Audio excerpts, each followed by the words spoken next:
Bueno, el tema que hoy vamos a tratar es un tema de cómo proyectamos a Dios verdaderamente.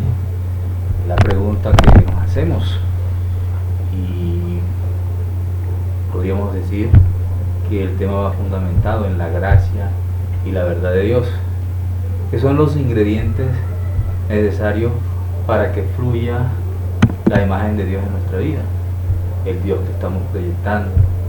Eso es de ahí donde vamos a profundizar hoy en el tema.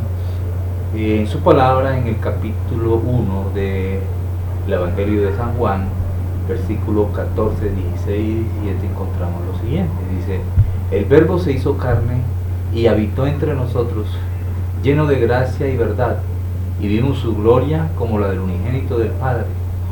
De su plenitud recibimos todos, y gracia sobre gracia, porque la ley fue dada por Moisés, pero la gracia y la verdad vinieron por medio de Jesucristo. En ese pasaje podemos ver que el Verbo por fin se hizo carne. El Verbo vino acá donde nosotros, habitó con nosotros, pero lo importante allí es que Él vino lleno de gracia para nosotros, lleno de gracia y verdad. Cuando decimos gracia y verdad, no vemos la gracia y la verdad separadas, sino que es gracia y verdad. Y de ahí vamos a partir para enseñar sobre esta enseñanza que puede hacernos libres en muchas situaciones. Existe en los cristianos mucha frustración por lo muy poco que se refleja la imagen de Dios en nosotros, por lo poco que nos parecemos a Dios.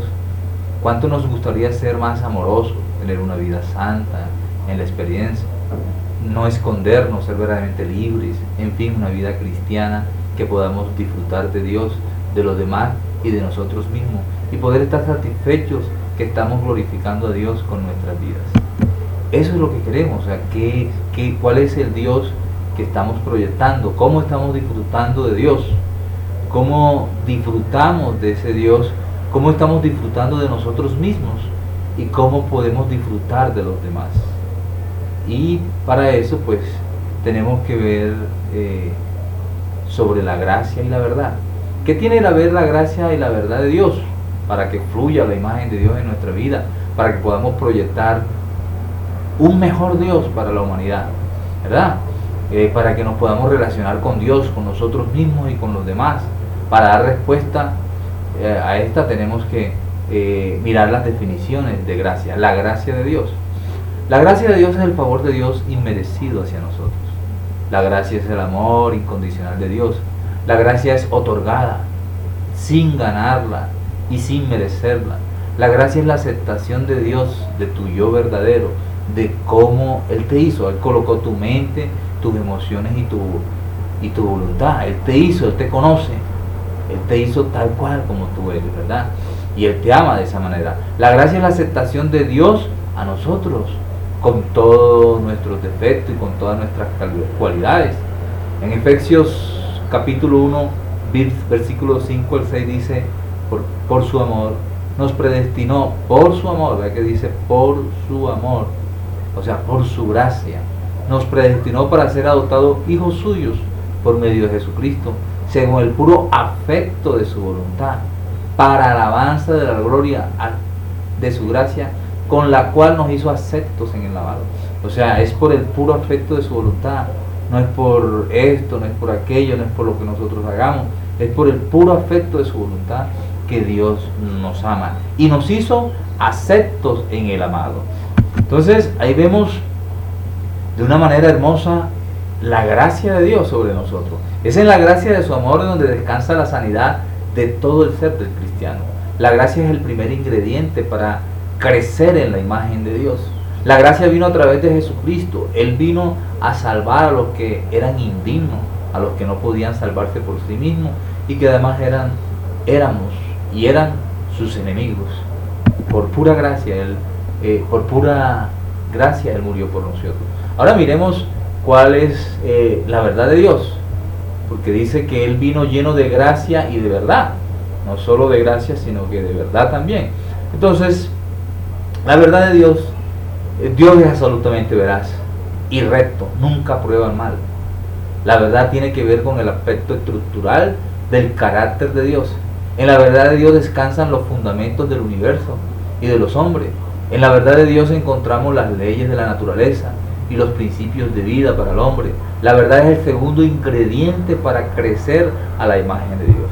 O sea, en otras maneras, encontrándonos con la gracia y con la verdad, proyectamos o damos a conocer a un Dios más hermoso, más maravilloso. Jesús dijo que Él era la verdad y fue absolutamente veraz en todas sus palabras y acciones.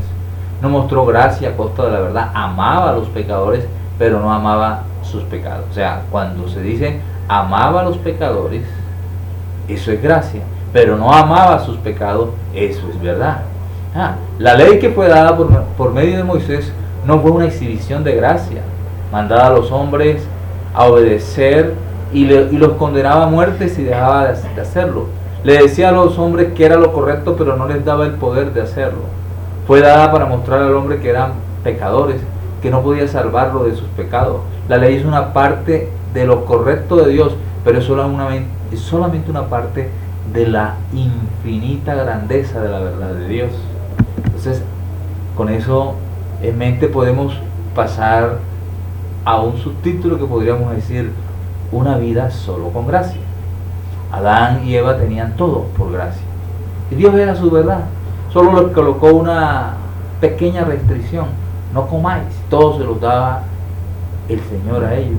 Si le damos todo mismo, todo gratuitamente, sin ninguna exigencia o cumplimiento de algunas normas y algunos principios para su bien, tarde que temprano se nos va a perder. La falta de límite nos lleva a la destrucción.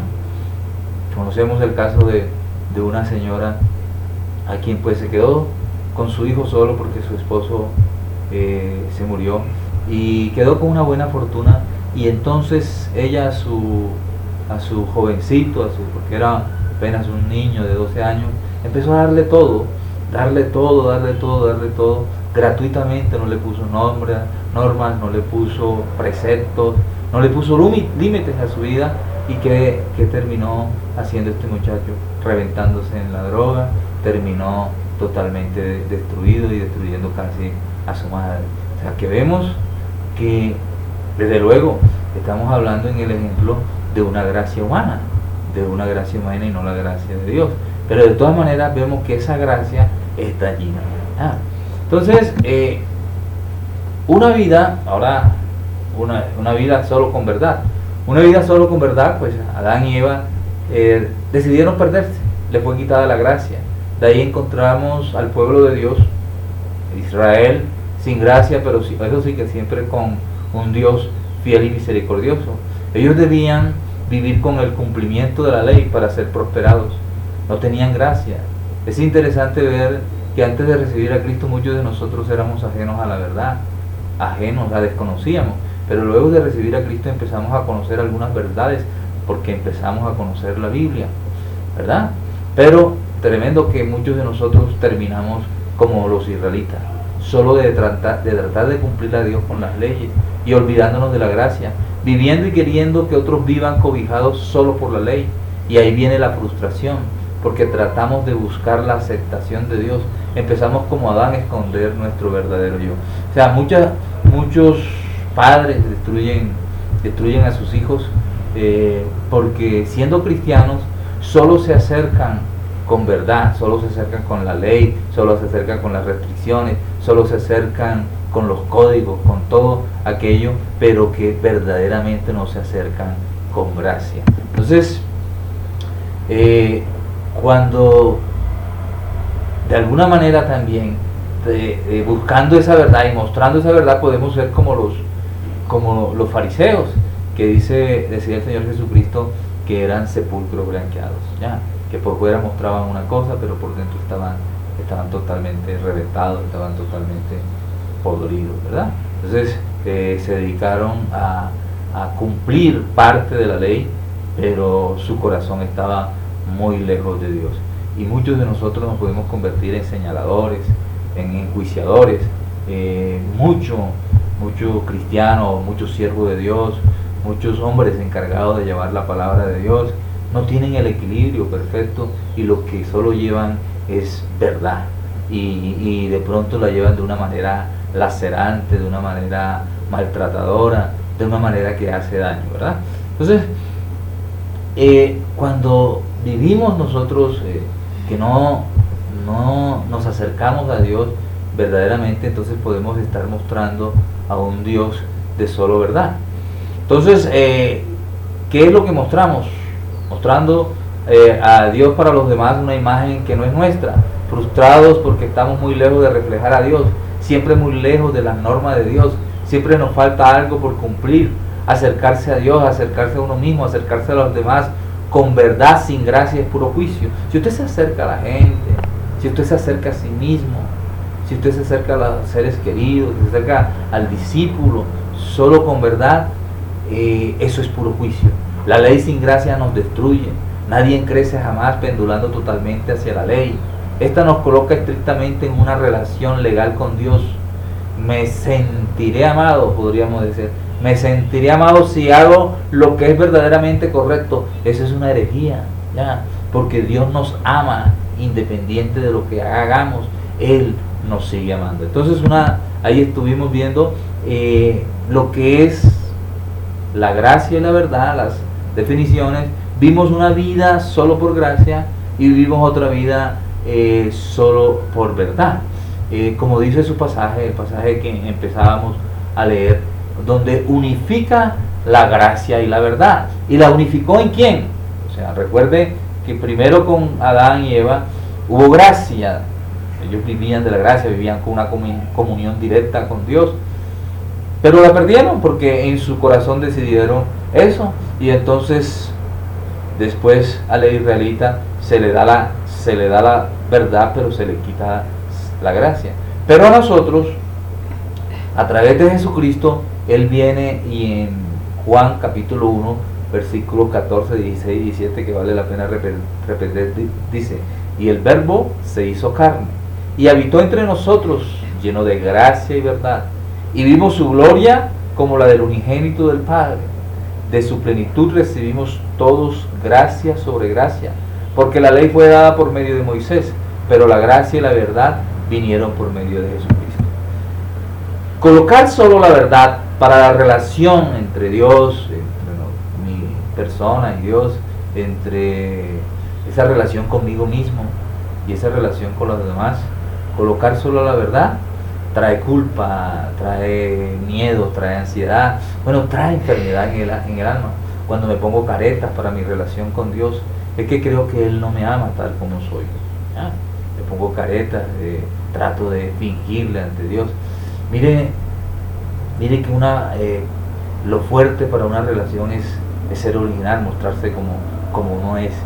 Imagínese una mujer que para salir a la calle, pongamos el ejemplo de una mujer, sale a la calle, va a salir a la calle, entonces se pone una faja, un corcel en su estómago para que se vea más delgada, se pone otro corcel en los glúteos para que las nalgas se le vean un poquito más levantadas, protuberantes, y lo mismo hace con otra faja para ponérsela debajo de los senos para que los senos se le vean levantados, y fuera de todo eso se coloca unos tacones, póngalo usted que es 5 o 6 centímetros, yo qué sé. De todas maneras sale todo un día y está allá y está acá, con una sonrisa y una sonrisa para allá y una sonrisa para acá.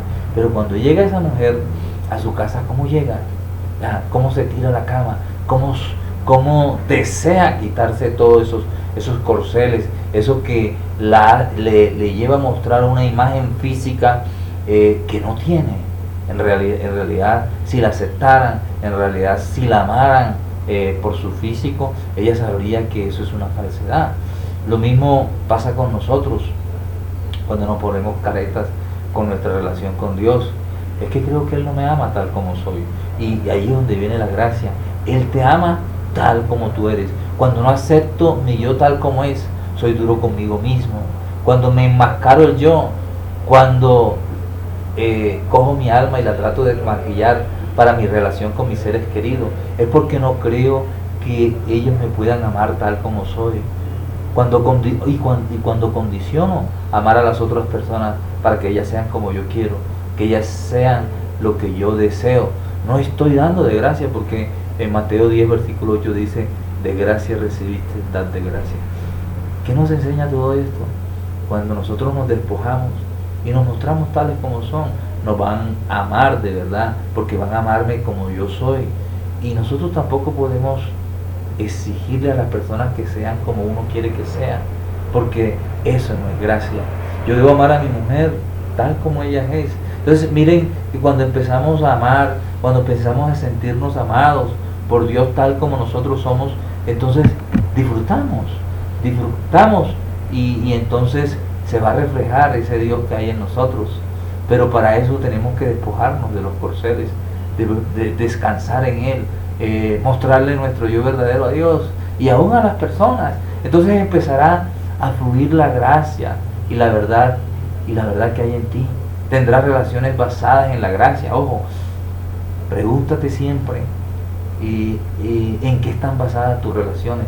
Tus relaciones con Dios, tus relaciones contigo mismo, tus relaciones con los demás deben estar basadas en la gracia y la verdad, y eso te dará descanso. Entonces fluirá la vida en el Espíritu. La vida en el Espíritu no es una utopía. La vida del Espíritu empieza a fluir cuando yo descanso en la presencia de Dios, cuando yo me aferro y acepto la gracia y la verdad de Dios. Y como dice Romanos 8:2, dice: porque la ley del Espíritu de vida en Cristo Jesús me ha librado de la ley del pecado. O sea, la ley de Dios, la gracia y la verdad me ha librado de la ley del pecado. Y de mí debe fluir entonces esa vida en el Espíritu. Debe fluir libremente, de tal manera que ya no fluya la amargura, el resentimiento, los miedos, los temores, sino que fluya los frutos del Espíritu: el gozo, la paz, el amor, la mansedumbre, la templanza, en que para tales cosas no hay ley. Familia, estamos llamados a descansar en el Señor, pero si bien hemos dicho que de alguna manera el yo ha sido afectado, el yo ha sido maltratado, el yo ha sido dañado en nuestra vida, y a veces él trata de maquillarse, pero ya está afectado en alguna parte de su vida, y necesitamos acercarnos a Dios, necesitamos aceptar ese amor incondicional de Dios, aceptar el perdón de Dios. Mira que el Señor Jesús, aquella mujer que iban a apedrear, Él dice algo con gracia, pero también lo dice con verdad. Y esos hombres desnudados ante la gracia y la verdad, porque Jesús estaba lleno de gracia y verdad, se fueron. Y Él le dijo a esta mujer: mujer, tus pecados te son perdonados. Que eso es gracia. Pero también le dijo algo, le dijo: ve, no peques más, que eso es verdad. A la mujer samaritana le mostró su amor, pero también la confrontó con su pecado. Le mostró su amor, eso es gracia, pero también la confrontó con su pecado, eso es verdad. Nuestras relaciones, nuestra comunicación con Dios, con nosotros mismos y con los demás debe estar basada en la gracia y la verdad. No debemos ser tan duros con nosotros mismos, no debemos ser tan duros con los demás. Debemos tener el equilibrio, porque si nosotros tenemos a Cristo, entonces estamos también llenos de gracia y de verdad. Familia, hijas, hijos, más que todo deberíamos orar y decirle al Señor que pueda llevarnos a esos tiempos de refrigerio con Él. También quiero decirles que la palabra fluye, la palabra te toca, pero solo el Espíritu Santo te puede llevar a esos momentos donde tú empezaste a cerrarte a la gracia, donde tú te empezaste a huir de la gracia, y Él es el único que te puede llevar a ese momento para sanar tu corazón, tu alma. Por eso te invito a que oremos. Cierra tus ojos y dile: Señor Jesús, Padre, te doy gracias por tu palabra. Oh Dios, de pronto, Señor, me he basado en la gracia, o de pronto me he basado solo en la verdad, cuando hoy he visto que en ti hay un equilibrio perfecto. Tú eres gracia y eres verdad. Eres amor y eres corrección.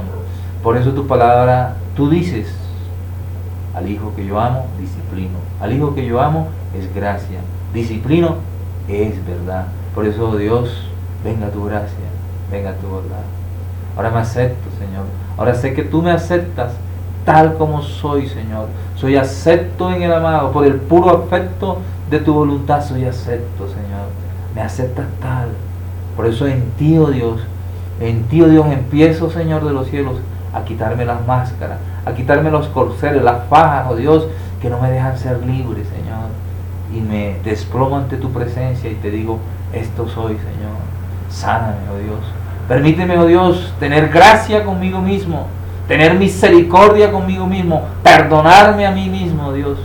Permíteme, Señor, perdonar también a los demás. Permíteme tener gracia aún y también verdad, Papá de los cielos. Hoy te alabo, hoy te exalto. Espíritu Santo, tú eres el único que puedes ir a mi vida y puedes sanarme en esa etapa, Señor, donde está ese niño que todavía está dolido, ese niño afectado, Papá de los cielos. Sácalo tú, oh Dios. Tú eres el único que puedes suplir esa necesidad de ese niño que siempre va a estar reclamando mi ser, porque hubo una etapa de mi vida en donde, oh Dios, me faltó amor, me faltó la madre, me faltó el padre, aún me faltaron una buena relación con mis compañeros de estudio, con mis compañeros de clase, Señor. En fin, oh Dios, empieza a sanar en esta hermosa tarde, Señor. Y te alabamos y te exaltamos y sigue actuando en el nombre de Jesús. Amén. Yo le recomiendo que tenga sus tiempos con el Señor. Solo en la presencia de Dios usted podrá recibir sanidad. La sanidad, la teoterapia, es un proceso continuo, y que no basta con escuchar un tema.